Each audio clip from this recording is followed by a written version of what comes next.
Hi, Paul here from Photo Genius. Welcome along to this short video. Today I'm going to be talking about the camera release mode. This is sometimes also called the camera's drive mode.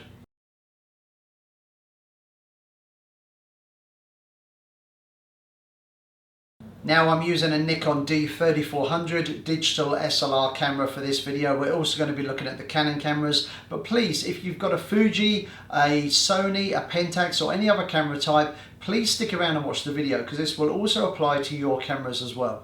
Now, of course, when you take a picture, you focus on your subject, you press the shutter button, and the result is one image saved to the memory card. But by selecting the drive or release mode on your camera, you could choose from a few different options. There are a number of standard settings that you'll find on most digital cameras. However, your camera may have more depending on the make and the model of the camera.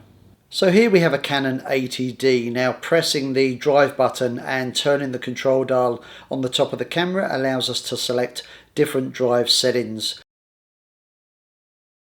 Taking a look at the back of the Canon, you will see that we can use the control dial on the top of the camera or the rotary wheel on the back of the camera. On the Nikon, we locate and press the release mode button, and using the buttons on the back, we make our selection. So let's take a look at each of those modes once again, but I'm going to show you how and why you might want to use them. So single shot or single frame mode is ideal for most photographers. It's also the camera's default mode. One press of the shutter button will give you one image saved to the memory card.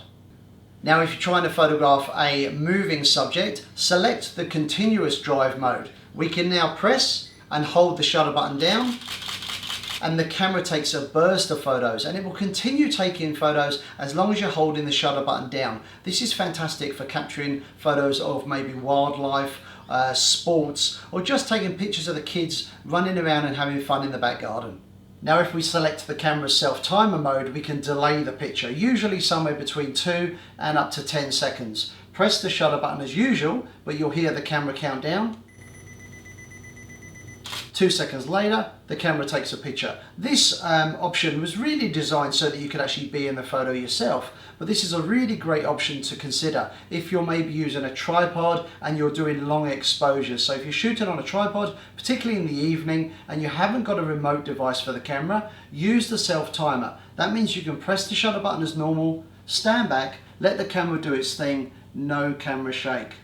Now the remote mode on the camera is the one to select if you've picked up the separate remote device for your camera. You can buy these for most of the cameras that are out there. This is the one obviously for the Nikon that I'm using here, and it's very simple. I've turned the remote mode on the camera, so now if I press the button, the camera takes a picture. This I use all the time, particularly if I'm taking photos in the evening. If you like taking photos when it's dark, maybe fireworks, maybe lightning, or maybe just the stars at night, then you're going to be using and needing a tripod. Plus, your camera will be using a slow shutter speed. Using the remote eliminates any need to touch the camera and helps to reduce and minimize blur. These are fantastic. You can pick them up really cheap, and if you're interested in finding out more, I've put some notes down below the video and some links where you can pick these up at a very special price. And finally, the Q mode or quiet mode suppresses the camera shutter noise, which is ideal if maybe you're taking photos in a quiet space and you don't want to attract attention to yourself, or you don't want to be bothering people around you.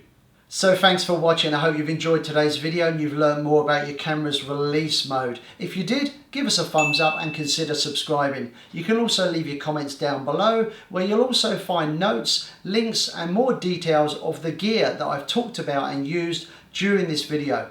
I'll see you next time. See ya.